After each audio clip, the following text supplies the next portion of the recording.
श्री केदारनाथ ज्योतिर्लिंग।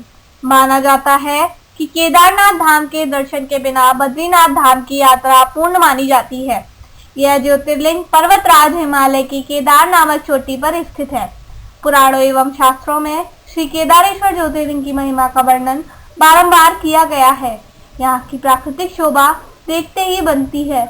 इस चोटी के पश्चिम भाग में पुण्यमती मंदाकिनी नदी के तट पर स्थित केदारेश्वर महादेव का मंदिर अपने स्वरूप से ही हमें धर्म और आध्यात्म की ओर बढ़ने का संदेश देता है। चोटी के पूर्व में अलकनंदा के सुरमय तट पर बद्रीनाथ का परम प्रसिद्ध मंदिर है। अलकनंदा और मंदाकिनी ये दोनों नदियां नीचे रुद्रप्रयाग में आकर मिल जाती हैं। दोनों नदियों की यह संयुक्त धारा और नीचे देवप्रयाग में आकर भागीरथी गंगा में मिल जाती हैं। इस प्रकार परम पावन गंगा जी में स्नान करने वालों को भी श्री केदारेश्वर और बद्रीनाथ के चरणों को धोने वाले जल का स्पर्श सुलभ हो जाता है। इस ज्योतिर्लिंग की स्थापना के विषय में पुराणों में यह कथा वर्णित है। अनंत रत्नों के जनक, अतिशय पवित्र तपस्वियों, ऋषियों, सिद्धों, देवताओं की निवास भूमि पर्वतराज हिमालय के केदार नामक अत्यंत शोभाशाली ऋख पर महातपस्वी श्री नर और नारायण ने बहुत वर्षों तक भगवान शिव को प्रसन्न करने के लिए बड़ी कठिन तपस्या की। कई हजार वर्षों तक वे निराहार रहकर एक पैर पर खड़े होकर शिव नाम का जाप करते रहे।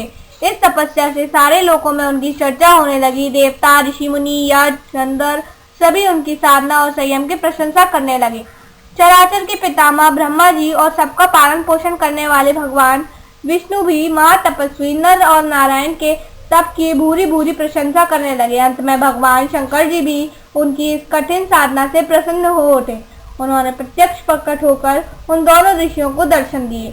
नर और नारायण ने भगवान भोलेनाथ के दर्शन से भाव विह्वल और आनंद विभोर होकर बहुत प्रकार की पवित्र स्थितियों और मंत्रों से उनकी पूजा अर्चना की। भगवान शिव ने अत्यंत प्रसन्न होकर उनसे वर मांगने को कहा। भगवान शिव की यह बात सुनकर दोनों ऋषियों ने उनसे कहा, देवाधिदेव महादेव, यदि आप हम पर प्रसन्न हैं तो भक्तों के कल्याण हेतु आप सदा सर्वदा के लिए अपने स्वरूप को यहाँ स्थापित करने की कृपा करें। आपके यहाँ निवास करने से यह स्थान सभी प्रकार से अत्यंत पवित्र हो उठेगा।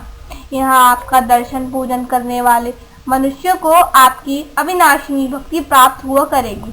प्रभु, आप मनुष्यों के कल्याण और उनके उद्धार के लिए अपने स्वरूप को यहाँ स्थापित करने की हमारी प्रार्थना अवश्य ही स्वीकार करें।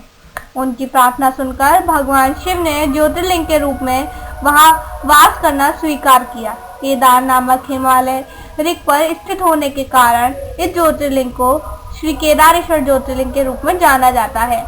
भगवान शिव से वर मांगते हुए नर और नारायण ने इस ज्योतिर्लिंग और इस पवित्र स्थान के विषय में जो कुछ कहा है वह अक्षरश है, सत्य है। इस ज्योतिर्लिंग के दर्शन, पूजन तथा यहाँ स्नान करने से भक्तों को लौकिक फलों की प्राप्ति होने के साथ साथ अचल शिव भक्ति तथा मोक्ष की भी प्राप्ति हो जाती है। अगर आपको मेरी वीडियो पसंद आई हो तो प्लीज वीडियो को लाइक कीजिए और ज्यादा से ज्यादा शेयर कीजिए और ऐसी और भी वीडियो पाने के लिए हमारे चैनल को सब्सक्राइब कीजिए।